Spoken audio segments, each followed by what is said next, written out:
বিসমিল্লাহির রহমানির রহিম। আবারও চলে আসলাম আরেকটি ইম্পর্টেন্ট লেসন নিয়ে। আজকের লেসনে আপনাদেরকে দেখাবো যে আপনারা যে বেসিসটাকে সবচাইতে বেশি বই পান আইএলটিএস একাডেমিকের অথবা আপনার আইএলটিএস জিটির লাস্ট পার্টটা, অর্থাৎ সেকশন 3 বা বেসিস 3, এই বেসিস 3তে কিভাবে আপনি ভালো করবেন, কিভাবে করলে আসলে ভালো করা উচিত। আসলে আনসার করার পূর্বে একটা সময় আছে, 2 মিনিট বা 3 মিনিট আপনাকে একটা কাজ করতে হবে। সেই কাজটাই আজকে আপনাকে দেখাবো। তো অনেক ইম্পর্টেন্ট, আসলে এই কাজটা করলে আপনার আনসার করা একদম ইজি হয়ে যাবে এবং প্রশ্নগুলো লোকেট করা আপনার জন্য অনেক সহজ হয়ে যাবে। আর এই জিনিসটা দেখার জন্য অবশ্যই আপনাকে শেষ পর্যন্ত লেসনটা দেখতে হবে। আচ্ছা, আমাদের এই রিডিং প্যাসেজটা অনেক কঠিন, অনেক ডিফিকাল্ট একটা কোয়েশন। এই যে প্রথমে এসেছে রিডিং প্যাসেজ 3, এই যে হ্যাভিং আ লাভ। ঠিক আছে, তো প্রথমেই আমরা যে কাজটা করব, প্রথমে আমরা চলে যাব কোয়েশনে। প্রথমে আমরা কোয়েশনে চলে যাব, আমরা দেখব কি কি কোয়েশন এসেছে। এই যে প্রথমেই এসেছে চুজ দ্য কারেক্ট লেটার, অর্থাৎ MCQ. Oh my god, so difficult questions, but if you follow my instruction, these questions will be very easy inshallah. Okay, I will show you how to answer these questions very easily. Okay, MCQ নিয়ে class আসতেছে, আর এই ক্লাসটি পাওয়ার জন্য অবশ্যই আপনাকে আমাদের চ্যানেলটি subscribe করে রাখতে হবে। আচ্ছা, প্রথমে এসেছে এমসিকিউ। ওকে, এমসিকিউ অনেকে আনসার করার দরকার নাই, যাদের 6.5 পাবেন তাদের এমসিকিউ ছাড়াও কিন্তু পেয়ে যাবে।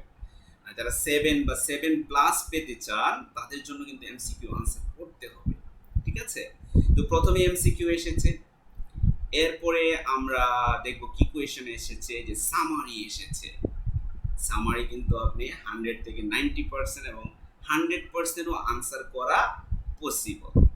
ঠিক আছে, কিন্তু এখানে উইথ ক্লোজ দেওয়া আছে, সেই প্রশ্নটাও কিন্তু কিভাবে সহজে আনসার করবেন আমি সেটা দেখাবো। ওকে, আচ্ছা, এরপরে এসেছে ট্রু ফলস নট গিভেন।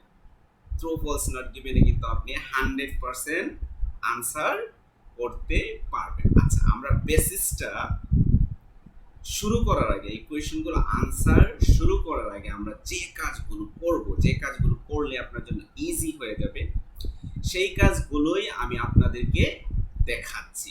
ওকে, আচ্ছা দেখেন, প্রথমে যে কাজটা করবেন, দেখবেন এই যে 27 কোয়েশনটা কোথায় থেকে এসেছে সেটা আমাদের বের করতে হবে। এই যে when referring to lover in the first paragraph, এই যে ফার্স্ট প্যারাগ্রাফস। ঠিক আছে, তাহলে এই কোয়েশনটা এসেছে ফার্স্ট প্যারাগ্রাফ থেকে। এই যে তাহলে এটাকে আমরা অন্য একটা কালার করে দেই। ঠিক আছে, এটাকে আমরা অন্য একটা কালার করে দেব। হ্যাঁ, ধরেন এই কালার করে দিলাম। ঠিক আছে, আচ্ছা, ফার্স্ট প্যারাগ্রাফ। এরপরে দেখেন, এখন না খুঁজে দেখবেন আরো কোনো প্যারাগ্রাফের নাম আছে কিনা, সেটা প্রথমে দেখে ফেলবেন। সানদিয়াগো এখানে নাই, এখানেও আছে সানদিয়াগো, এখানে কিন্তু আছে ইন দা 5th প্যারাগ্রাফ। খেয়াল করেছেন, এখানে কিন্তু আছে 5th প্যারাগ্রাফ, তার মানে পঞ্চম প্যারাগ্রাফ থেকে এই কোয়েশনটা আছে। তাহলে 1 2 3 4, এই যে 5, তার মানে এই কোয়েশনটা এসেছে 31 নাম্বার কোয়েশন এসেছে এই প্যারাগ্রাফটা থেকে। ওকে, তাহলে এটাকেও আমরা অন্য কালার করে ফেললাম। তার মানে আমরা বুঝে ফেললাম এই ভিতরে যে 30 29 28 27 28 এই তিনটা কোয়েশন এসেছে এর আগের প্যারাগুলোতে। এই যে একটা প্যারা, দুইটা প্যারা, তিনটা প্যারা। এরপরেও আমরা শিওর হয়ে নেই কোথায় থেকে আসছে। এই যে এখানে আছে চার্লি ডাগলাস। এই যে চার্লি ডাগলাস, দেখি আমরা দ্বিতীয় নম্বর পেজে চার্লি ডাগলাস আছে কিনা একটু দেখি। এই যে দেখেন, এখানে আছে চার্লি ডাগলাস আছে। তার মানে এই যে 28 নম্বর কোয়েশনটা এসেছে দ্বিতীয় প্যারা থেকে। এরপরে আমরা তৃতীয় প্যারাতে দেখব, দেখেন এখানে আছে সান্তা ক্রস। এই যে সান্তা ক্রস, তাহলে আমরা দেখি এখানে সান্তা ক্রস আছে কিনা। এই যে সান্তা ক্রস আছে, তাহলে আমাদের 29 নম্বর কোয়েশনটা এসেছে এই প্যারা থেকে।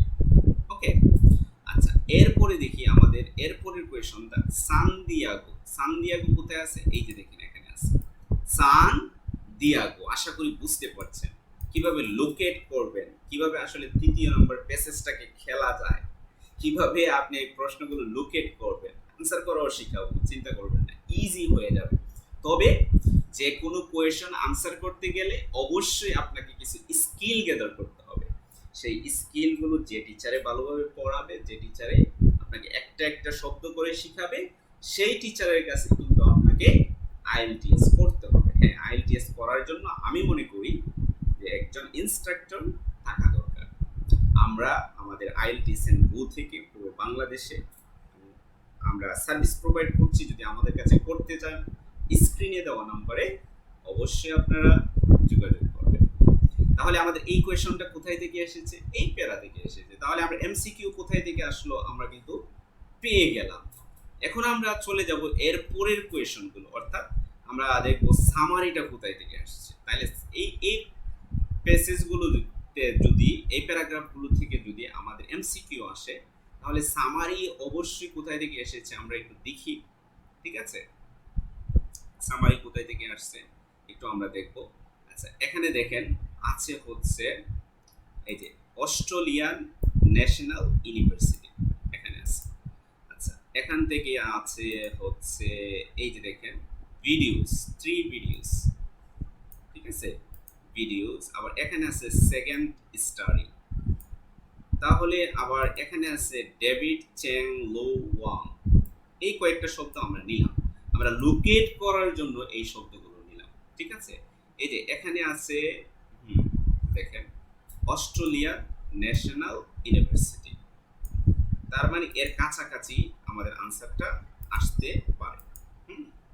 এই যে দেখেন অস্ট্রেলিয়ান ন্যাশনাল ইউনিভার্সিটি এখানে আছে। আচ্ছা, এখানে আমরা একটা ভিডিও খুঁজবো।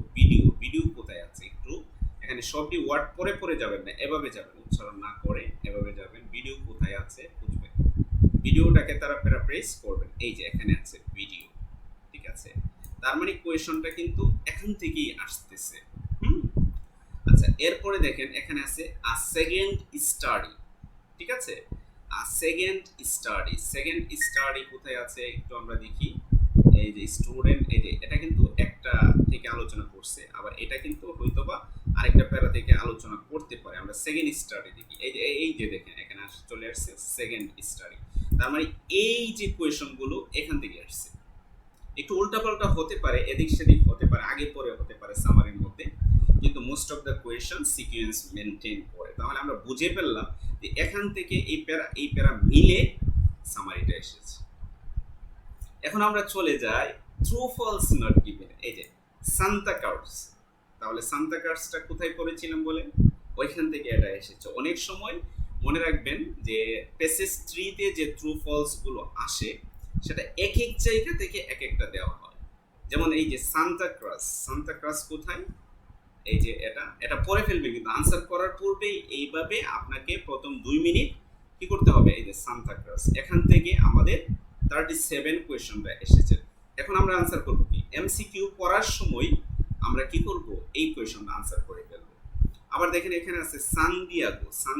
ঠিক আছে, সান দিয়াগো কোথায় ছিল? এই যে সান দিয়াগো এখানে ছিল। তাহলে এখান থেকে এই ট্রু ফলসটা এসেছে। আশা করি বুঝতে পারছেন। তাহলে এই প্যারাটা আমরা যখন এমসিকিউ করব তখন এই কোয়েশনটা আনসার করে ফেলব। আবার দেখেন এখানে আছে অস্ট্রেলিয়ান ন্যাশনাল ইউনিভার্সিটি। তাহলে অস্ট্রেলিয়ান ন্যাশনাল ইউনিভার্সিটি কোথায় পেয়েছিলাম বলেন? এই যে এখানে পেয়েছিলাম অস্ট্রেলিয়ান ন্যাশনাল ইউনিভার্সিটি। আরো আছে মনে হয়, দেখি আর কোথাও আছে কিনা, দেখবেন আরো কোথাও আছে কিনা। হ্যাঁ, আচ্ছা, এখানে আমরা পাইলাম অস্ট্রেলিয়ান ন্যাশনাল ইউনিভার্সিটি। তার মানে এই এমসিকিউটা কিন্তু এখানে, এটা তো নট গিভেনও হতে পারে, নাও থাকতে পারে। ঠিক আছে, তো এখানে আশা করি যে এখানে আছে। তাহলে আমরা প্রথম দুইটা পেয়ে গেলাম। আবার দেখেন এখানে আছে চ্যাং অ্যান্ড ওয়াং কনক্লুশনস মানে শেষ করছে মানে কি? আর প্যাসেজ 3 লাস্ট কোয়েশনটা মনে রাখবেন, মোস্ট অফ দ্য টাইম সেটা শেষের দিকে থাকবে, প্যাসেজের শেষের দিকে থাকবে। এটা মনে রাখবেন, কথাটা মনে থাকবে। লাস্ট কোয়েশনটা সবসময় শেষের দিকে থাকবে। তাহলে আমরা একটু শেষের দিকে আগে দেখে আসি। এই যে শেষের দিকে দেখি এই প্যারাটাতে এই যে এই চেং ওয়াং আছে, এখানে আছে। তাহলে এখানে আমরা শেষের লাইনটাকে আগে ফোকাস করব। হ্যাঁ, এই যে দেখেন শেষের লাইনটাকে আমরা আগে, এই যে চেং ওয়াং কনক্লুড, এই যে চলে আসছে, দেখছেন, পেয়ে গেছি। এই কোয়েশনটা এই জায়গা থেকে এসেছে, তাহলে আমরা এখান থেকে পড়ব। তাহলে এভাবে কিন্তু আপনারা এখন যদি আপনি আনসার করা স্টার্ট করেন, যখন এমসিকিউ আনসার করবেন তখন কিন্তু আপনি ট্রু ফলস গুলো আনসার করে ফেলবেন। আর যখন সামারি আনসার করবেন, সামারি কিন্তু শেষের দিক থেকে আসছে, তাহলে সামারি আনসার করার সময় আপনি কিন্তু ট্রু ফলস আনসার করবেন, এবং এমসিকিউ আনসার করার সময় আপনি কিন্তু ট্রু ফলস গুলো শেষ করে ফেলবেন, মানে এক গুলিয়ে দুই পাখি মারবেন। তাহলে আপনার অনেক টাইম সেভ হবে। তৃতীয় নাম্বার প্যাসেজে কিন্তু আমাদের অনেক কঠিন থাকে এবং এটা অনেক টাইম কিল। তো আমি যেটা বলতেছিলাম, আমরা যদি তৃতীয় নাম্বার প্যাসেজ শুরু করার আগে আমরা এই কাজগুলো করতে পারি, যে কোথায় থেকে আমাদের কোন কোয়েশনটা এসেছে এবং আমরা লোকেট করতে পারি, তাহলে তৃতীয় নাম্বার প্যাসেজ আনসার করা কিন্তু অনেক সহজ। তবে আমি আপনাদেরকে একটা কথা বলবো, আইএলটিএস এ যদি ভালো করতে চান, আপনার স্বপ্নের স্কুলটাকে যদি পূরণ করতে চান, তাহলে আপনাকে আপনার স্কিলটাকে ডেভেলপ করতে হবে। আপনার যেমন ভোকাবুলারি ভান্ডার ডেভেলপ করতে হবে, আপনার ইংলিশ বোঝার ক্ষমতা বাড়াতে হবে, প্লাস আপনার স্পিকিংটাকে ডেভেলপ করতে হবে, আপনার লিসেনিংটাকে ডেভেলপ করতে হবে, রাইটিংটাকে ডেভেলপ করতে হবে, কিছু গ্রামার লাগবে, কিছু ভোকাবুলারি লাগবে। কিভাবে ভোকাবুলারি শিখলে আপনি ভালো করতে পারবেন, আপনি স্কোরটাকে সিকিউর করতে পারবেন, সেটা কিন্তু আমরা একটা একটা শব্দ করে অনেক সময় দেই আমাদের স্টুডেন্টদেরকে। যদি আমাদের এখানে কোর্স করতে চান, তাহলে স্ক্রিনে দেওয়া নাম্বারে যোগাযোগ করেন, ইনশাআল্লাহ আমরা আপনাকে অত্যন্ত ভালোভাবে একটা একটা শব্দ করে শেখাবো। আর যদি আমাদের ক্লাসটি ভালো লেগে থাকে, অবশ্যই আপনারা শেয়ার করবেন। তাহলে এভাবে কিন্তু আমরা একটা একটা শব্দ করে আমাদের স্টুডেন্টদেরকে বোঝাই। তো আজকে আর আপনাদের মূল্যবান সময় নষ্ট করলাম না, তো আমরা আবারও কোনো ইম্পর্টেন্ট ক্লাস নিয়ে চলে আসবো। সেই পর্যন্ত আল্লাহ হাফেজ।